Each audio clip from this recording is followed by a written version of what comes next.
Nah, suatu hari ternyata setelah nggak dipakai ada 3 hari, sepedanya tuh hilang beneran di parkiran, nggak ada sama sekali kita lihat dan nggak ada jejak.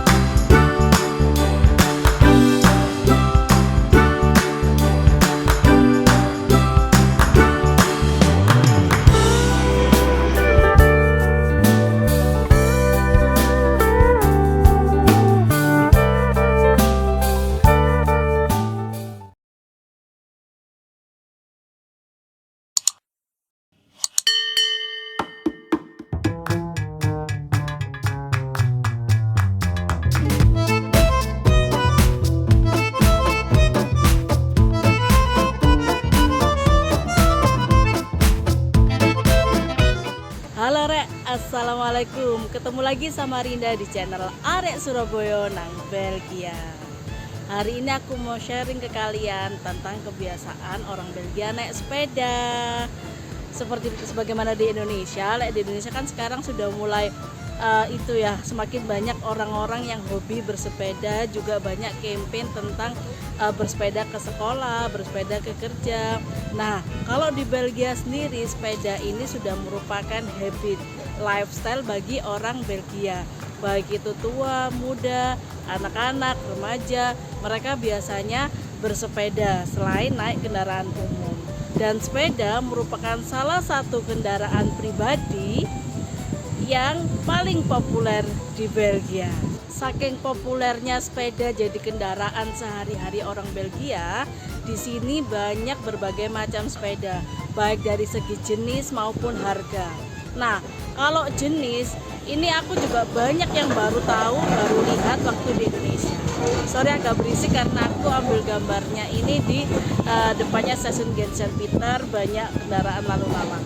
Nah, balik lagi, kalau jenis-jenis sepeda di sini tuh mulai dari sepeda listrik, ada sepeda mini, sepeda gunung, terus sepeda tandem, ada juga sepeda ada becaknya, macem-macem, banyak banget. Dan itu sesuai dengan kebutuhan masing-masing orang.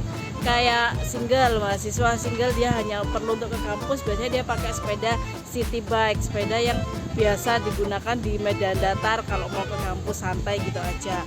Atau kalau ibu-ibu biasa mau ngantar anak-anaknya ke sekolah, biasanya mereka pakai sepeda yang ada kayak apa ya, kayak kereta kecilnya di belakang untuk anaknya, atau bisa juga dipasangin goncengan. Nah, kalau di sini goncengan belakang itu biasanya nggak dinaikin oleh orang dewasa, tapi hanya untuk anak-anak. Itu pun disertai dengan dudukan yang safe. Jadi ada beberapa macam, nggak langsung duduk di goncengan sepeda seperti kita lihat di Indo, tapi juga ada seperti kursi-kursiannya yang memang disetting, dipasang di dudukan sepeda itu demi safety anak-anaknya.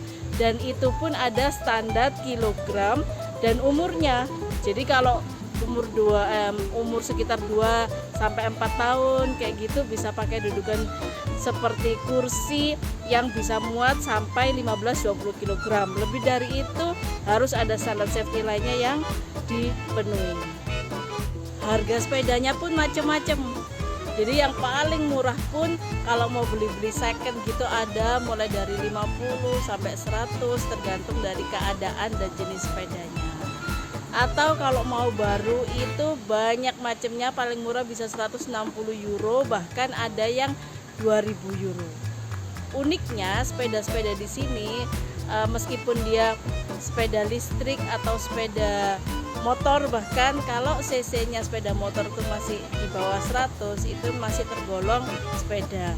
Bahkan jalur-jalurnya itu pun ikut jalur sepeda, bukan jalur kendaraan seperti mobil atau bus. Nanti aku kasih tahu jalurnya sebelah mana. Sekarang tentang jalur sepeda. Jadi kalau di Belgia orang mau sepedaan atau berkendara dengan sepeda itu nggak boleh di jalurnya mobil. Jadi kalau jalur mobil itu benar-benar pure untuk mobil, bus, truk, segala macam itu, tapi tidak untuk sepeda. Sedangkan sepeda punya jalur sendiri, di sebelahnya trotoarnya pejalan kaki, pedestrian. Jadi kayak kalian lihat di sini, nah ini di belakang ini, nah ada garis sekitar 1 meter, ini sekitar 1 meter, biasanya warnanya merah, itu adalah jalur sepeda. Jadi orang-orang bersepeda, nah seperti di belakang ini dia bersepedanya ya harus di jalur sepeda, tidak boleh keluar dari jalur itu, nggak boleh di jalurnya orang-orang pejalan kaki atau pedestrian, juga di jalannya orang bermobil. Karena itu harus benar patuh atau taat terhadap aturan yang ada di sini, karena sepeda pun sudah difasilitasi demi keamanan dan ketertiban bersama di kota Gent, Belgia. Karena animo pengguna sepeda itu banyak banget dan setiap hari lalu lalang sepeda itu bisa ribuan bahkan ratusan ribu di kota Gent, di fasilitas-fasilitas umum seperti stasiun kereta api, terminal, peron atau halte tram itu juga difasilitasi dengan parkiran sepeda. Parkiran sepeda di sini gratis, tapi keamanannya harus dipastikan sendiri oleh pemilik sepeda. Jadi tetap harus digembok, dikunci dengan entah itu rantai atau kunci sepeda, sehingga yakin bahwa sepedanya itu aman ditinggalkan dan nanti bisa diambil kembali di tempat tersebut. Kayak yang aku sekarang ini lagi berdiri ini, aku ada di parkiran sepeda stasiun Gent Saint Peter.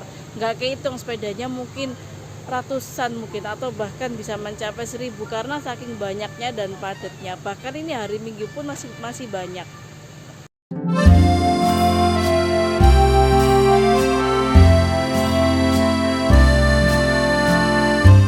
Karena memang di sini itu banyak sekali pendatang, seperti orang-orang yang mau bekerja, kuliah seperti aku kayak gini, atau juga turis. Jumlah sepeda-sepeda yang terlantar tuh juga cukup banyak. Biasanya pemerintah Gent kalau sudah melihat sepeda terlantar, kadang-kadang kalau aku sih nengerinya aja niteni alias kalau nandanya itu biasanya sepeda-sepedanya sudah kayak lama nggak terawat, sudah mulai terlihat karat-karatnya, bahkan rantainya itu sudah orange berkarat gak karuan. Nah sepeda kalau sering digunakan kan biasanya rantainya hitam dan ada olinya. Nah kalau lama nggak digunakan kan lebih berkarat. Nah biasa sepeda-sepeda kayak gini tuh di waktu-waktu tertentu polisi akan keliling dan menandai sepeda ini. Kemudian di tanda sepeda itu seperti ada tag putih, kertas putih yang dikaitkan di setir sepeda. Itu polisinya akan memberi tenggat waktu tanggal. Jika sepeda ini tidak diambil di tanggal ini, ada tulisannya tanggalnya, maka akan diangkut atau dibuang ke penampungan.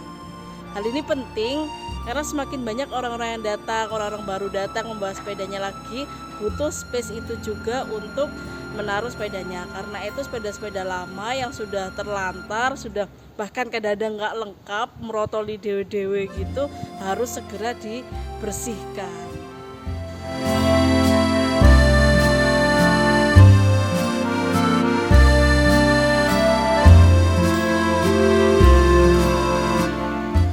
Meskipun bersepeda ada aturan-aturan khusus, terutama sangat dianjurkan sepeda itu harus ada lampunya, lampu depan dan belakang. Selain itu juga disarankan pengendaranya menggunakan helm, tapi ini nggak wajib seperti soalnya nggak semua orang pakai helm. Ada juga yang kalau kecepatannya tinggi itu mungkin yang lebih diwajibkan pakai helm, seperti di atas 40 km per jam itu mungkin banget, terutama sepeda-sepeda yang ada listriknya, sepeda listrik. Nah kalau untuk lampu itu wajib ya, terutama depan dan belakang, karena beberapa kali secara random itu polisi juga melihat, polisi juga ngecek, ini kok razia gitu kalau di Indonesia. Jadi polisi juga merazia adanya kelengkapan itu atau tidak. Kalau tidak lengkap bisa jadi ada beberapa punishment. Kadang hanya ditegur, dikasih tahu, tapi ada juga yang ditilang. Jadi harus hati-hati kalau memang punya sepeda, usahakan kelengkapan atribut wajibnya itu sudah terpenuhi.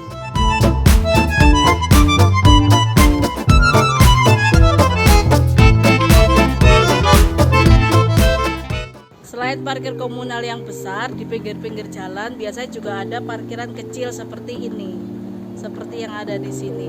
Jadi ini fasilitas dari pemerintah kota setempat, ada space-nya tersendiri buat sepeda-sepeda. Biasanya bisa muat 5-10 sepeda, ada yang besar, ada yang kecil, tergantung dari ini. Nandainya dari ada stang besinya itu. Fungsi ada stang besi yang di tengah itu untuk membatasi antara satu sepeda dengan sepeda yang lain, sekaligus buat ngiket ini rantai, demi keamanan parkir sepedanya itu. Dan ini bisa digunakan oleh para penduduk sekitarnya yang memang membutuhkan tempat parkiran sepeda. Tapi nggak semua orang memang parkir di luaran kayak gini. Kadang ada orang juga yang sepedanya dibawa naik atau dibawa ke dalam rumah karena memang lebih aman. Cuman kalau seperti aku yang tinggalnya di apartemen dan mungkin itu bisa lantai 2 atau lantai 3, terlalu berat buat bawa sepedanya ke atas ke unit kita tinggal. Jadi prefer buat naruh sepeda di parkiran setempat yang ada di depan-depan apartemen di pinggir jalan kayak gini. Di sini sendiri itu sepeda hilang itu sudah sering terjadi, baik itu hilangnya berupa sepeda utuh atau spare partnya. Tapi kalau spare part seperti kayak sadel, jagang, rantai atau bannya itu biasanya hilang kalau sepeda-sepeda itu sudah kayak sepeda terlantar gitu yang aku jelasin tadi, atau udah rusak atau sudah di tag sama polisi untuk diangkut. Sebelum diangkut kadang-kadang ada yang merotoli, ada yang ngambil spare partnya. Tapi kalau sepeda-sepeda bagus biasanya hilangnya utuh, hilangnya itu satu sepedanya semuanya. Jadi rantainya dibobol, rantainya dirusak. Soalnya Pak suami itu pengalaman sendiri. Jadi sepeda kita, sepeda kesayangan Pak suami di Belgia itu memang dapat dari teman. Dan karena suka dengan sepeda, itu sudah direparasi, dibenerin, diganti spare partnya dengan yang baru. Kayak memang sejenis koleksi ya, lagi seneng-senengnya buat modif sepeda. Nah, suatu hari ternyata setelah nggak dipakai ada 3 hari, sepedanya tuh hilang beneran di parkiran, nggak ada sama sekali kita lihat dan nggak ada jejak. Tapi memang sebelumnya beberapa hari itu sering kita lihat rantainya sepedanya Pak suami itu kayak ada yang narik-narik gitu, kayak nggak posisi semula. Mungkin kayak ada yang iseng gitu aja. Tapi ada cerita unik tentang sepeda hilang. Selain Pak suami ada teman-teman juga yang pengalaman serupa. Jadi sepeda anaknya itu atau sepeda dia sendiri tuh hilang.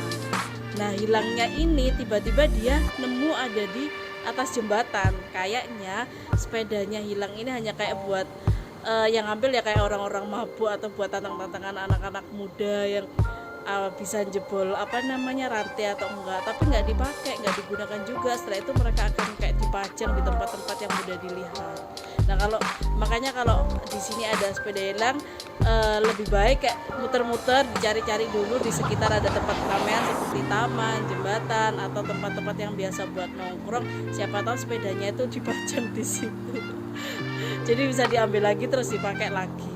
Karena itu keamanannya sangat harus dijaga, kayak rantainya didobel, terus ditambah kunci-kunci segala macam agar sepedanya tetap aman dan bisa dipakai.